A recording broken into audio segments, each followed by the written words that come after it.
L'Indonésie est sur le qui-vive. 2 violents séismes se sont produits au large de Sumatra. Une alerte au tsunami a été déclenchée dans toute la région. L'Indonésie, le Sri Lanka, l'Inde, la Thaïlande et même la Réunion placés en alerte orange. La vague mesurerait 4 mètres aux îles Andaman, entre 10 et 20 cm en Thaïlande. Mais il ne devrait pas y avoir de gros dégâts selon les spécialistes. On fait le point avec Jessica Lederman. Les hôtels, les bureaux, les hôpitaux, tous les bâtiments de la ville de Banda Aceh en Indonésie sont évacués. Dans la rue, des habitants inquiets. La circulation devient rapidement anarchique. On se sauve, on fuit au plus vite. Alain Choplin était au large de Sumatra lorsque le séisme s'est produit. Nous devions faire un exercice de sauvetage en mer et quand on a ressenti, les voitures ont commencé à trembler sur le parking et les poteaux à bouger. Donc on a ressenti très légèrement un tremblement de terre. Et donc un tremblement de terre avec 4 secousses assez importantes. Il est 15h38 heure locale, un peu plus de 10h30 en France lorsque la terre tremble au large de l'île de Sumatra, à 430 km au sud-ouest de la côte. Un séisme de magnitude 8,7 à 33 km de profondeur. Immédiatement, l'alerte au tsunami est lancée dans la région. Toutes les côtes de l'océan Indien sont concernées. Indonésie, Sri Lanka, les îles Andaman et Nicobar en Inde, mais aussi la Thaïlande. Alice était en vacances à Koh Lanta. On a entendu les sirènes dans la ville. Tous les touristes ont été regroupés dans un hôtel qui est en hauteur et tout le monde guette la mer pour voir si c'est une grosse vague ou pas.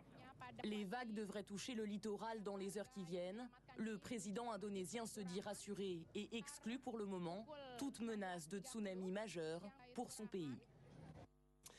Et pour comprendre ce que ressentent les habitants de Banda Aceh, il faut se souvenir que le tsunami de 2004 avait fait 170 000 morts dans la région. La vague mesurait alors 35 mètres de haut, sans comparaison donc avec celle qui est observée pour l'instant jusque-là. On suivra tout au long de cet après-midi l'évolution de la situation. C'était l'une des dernières grandes figures de la résistance. Raymond Aubrac s'est éteint hier soir à l'hôpital militaire du Val-de-Grâce à l'âge de 97 ans. Il avait été arrêté avec Jean Moulin et torturé par Klaus Barbie. Avec son épouse, Lucie Aubrac, il aura été de tous les combats pour la mémoire, la justice et la liberté. Sophie Lançon. Vous, ce 21 juin, vous avez pensé que tout était fini pour vous, que vous êtes fait arrêter par la Gestapo? Ben, ce qui était fini, c'était la crainte d'être arrêté. Mais oui, mais c'est très important, ça. Les résistants se préparent à l'idée qu'ils vont être arrêtés. C'est toujours avec humour et humilité que Raymond Aubrac raconte son expérience. Raymond Samuel est un jeune ingénieur de 27 ans lorsqu'avec sa femme Lucie, ils entrent en résistance en 1941. Raymond, devenu Aubrac, cofonde alors le mouvement Libération Sud, mais tout bascule le 21 juin 1943. Proche de Jean Moulin, il participe avec lui à une réunion à Caluire dans cette maison. Trahi, tous les participants, à l'exception d'un seul, sont arrêtés par la Gestapo. Pendant une semaine à peu près, tous les jours, j'ai été arrêté, j'ai été interrogé, battu par Barbie. C'est alors sa femme enceinte qui organise son évasion au cours de son transfert vers une autre prison. On avait des mitraillettes munies de silencieux, si bien que ça n'a pas fait de bruit. Et on s'est tiré dessus jusqu'à épuisement des munitions, et c'est eux qui ont été tués. Après la guerre, Raymond devient commissaire de la République puis préfet. Le couple, très actif, se bat alors pour la laïcité, défend les sans-papiers. Après le décès de sa femme en 2007, Raymond continue seul, comme ici, où il vient soutenir l'association Handicap International. J'en apporte tous les ans. C'est une bonne affaire pour les marchands de chaussures. L'un des derniers combats du résistant, décédé à l'âge de 97 ans. Nicolas Sarkozy en hommage à cette figure héroïque de la résistance, l'un de ces héros de l'ombre qui ont sauvé l'honneur de la France. Je vous propose d'écouter à présent la réaction de François Hollande qui bénéficiait du soutien de Raymond Aubrac dans la présidentielle. Bon, j'ai appris avec tristesse la mort de Raymond Aubrac, qui avait été un grand résistant avec Lucie Aubrac, dans un moment terrible de notre histoire, contre la barbarie nazie. Et il avait voulu tout au long de sa vie, qui fut longue, témoigner de ces moments de résistance, de confrontation avec ce qui était innommable, insupportable. Et il voulait transmettre aux générations futures, justement, cette vérité, que ce combat ne s'arrêtait jamais. Et donc, fidélité à sa mémoire et conscience que ce combat n'est pas achevé. Une dernière réaction, celle de Serge Klarsfeld pour le président de l'association des fils et des filles de déportés juifs de France. C'est le dernier grand acteur et grand témoin de la résistance qui disparaît. Le reste de l'actualité, un policier de la brigade anticriminalité a été tué la nuit dernière à Chambéry. Il a été renversé délibérément par des cambrioleurs en fuite. Il avait 32 ans et était père d'une fillette de 6 ans. Florence Lamy, Géraldine Chen. Une porte d'entrée vitrée brisée, un rideau de fer découpé. Seule trace visible ce matin du drame. À l'arrivée de la brigade anticriminalité cette nuit, les cambrioleurs ont abandonné une partie de leur butin et sont montés à bord d'un gros 4x4. En cherchant à les arrêter, l'un des policiers, un brigadier chef de 32 ans, a été mortellement blessé. Le chauffeur a mis le véhicule en route, a percuté tout le côté droit du véhicule, arraché la portière et traîné notre collègue sur à peu près 40-45 mètres. Son coéquipier a tiré à 2 reprises sans stopper la fuite des malfrats. Le plan épervier déclenché dans la nuit a permis de retrouver rapidement leur véhicule. Le véhicule qu'ils ont utilisé, qui était un 4x4 de grosse cylindrée, a été retrouvé dans la banlieue de Lyon entièrement calciné. Un Porsche Cayenne immatriculé en Suisse et sans doute volé, qui ne présentait pas d'impact de balle, mais une trace de choc à l'avant. Et le ministre de l'Intérieur, Claude Guéant, est attendu sur place dans l'après-midi. Nicolas Sarkozy évoque un assassinat. François Hollande fait part de son émotion. Quant à Marine Le Pen, elle dénonce, je cite, la culture du laxisme.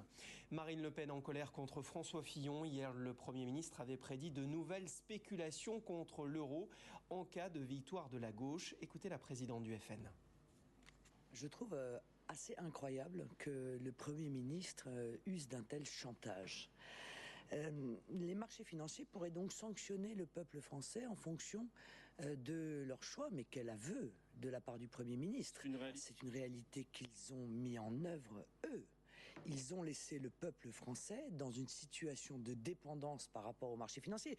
Et plutôt que de lutter contre cette mainmise insupportable, le Premier ministre français se soumet et se sert de ce chantage. Eh bien écoutez, je trouve ça en même temps assez indigne, mais très révélateur de la politique qu'il ne faut surtout pas suivre, celle qui va consister à donner plus de pouvoir encore à ces marchés financiers. Pendant ce temps, la campagne se poursuit sur RTL. Philippe Poutou propose de réduire le temps de travail au maximum vers les 32 heures, voire au-delà, tant qu'il y aura du chômage. Et puis, ironie de l'histoire, Daniel Cohn-Bendit va intégrer le conseil d'administration de la faculté de Nanterre, 44 ans après avoir été le leader de mai 68 et 13 ans après avoir été entarté par des étudiants anarchistes dans cette même faculté lors de la campagne des européennes. C'est le président de la fac qui lui a proposé d'être membre. Une nouvelle baisse de la mortalité sur les routes, moins 9% en mars, après les moins 25% en février. 122 vies ont été épargnées en un trimestre. L'objectif étant de passer sous la barre des 3000 tués cette année contre 3970 l'an dernier.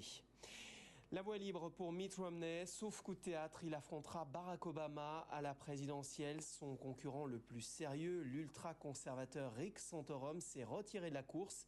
Un retrait peut être lié à l'hospitalisation de sa fille de 3 ans qui souffre d'une maladie génétique rare. Yannick May. Un boulevard vers l'investiture républicaine. C'est le cadeau qu'offre Rick Santorum à Mitt Romney. En se retirant de la course, le catholique conservateur améliore mécaniquement les chances de Romney. Les deux candidats encore en lice, Newt Gingrich et Ron Paul, représentent une menace mineure. Deuxième effet, Romney n'est plus obligé de chasser sur les terres ultra-conservatrices. Le débat sur l'avortement l'avait privé du vote des femmes, un électorat aujourd'hui à reconquérir. Troisième effet, la machine de guerre médiatique de Romney, 40 millions de dollars en publicité négative, peut désormais concentrer ses attaques sur Barack Obama. Au centre du débat, les questions économiques, seul domaine où il devancerait le président, selon les sondages. J'ai passé ma vie dans l'économie réelle. Dans cette course, certains débattent de l'économie après avoir lu ou participé à des réunions de sous-commission à Washington. Moi, c'est mon travail.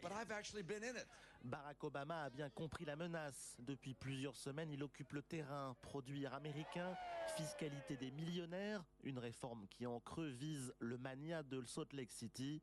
Les sondages, pour le moment, sont sans appel. 51% pour l'actuel président, 44% pour Mitt Romney. Et on part tout de suite au Pérou. Regardez ces images qui nous parviennent en direct. C'est la délivrance pour les 9 mineurs. Ils sont libres et ils étaient emprisonnés donc depuis 6 jours donc dans une mine de cuivre. Ils ont donc été dégagés vivants. Des nouvelles à présent d'Eric Abidal. Il récupère au lendemain de sa grève du foie. L'opération a duré 9 heures à l'hôpital de Barcelone. Le donneur n'est autre que l'un de ses cousins. Les prochaines heures et les prochains jours seront déterminants, a déclaré l'entraîneur du Barça. Son club lui a dédié sa victoire d'hier en Liga. Restez avec nous dans un instant sur LCI. Choisissez votre camp avec Valérie Expert, Medaboul, la météo, Patricia Charbonnier.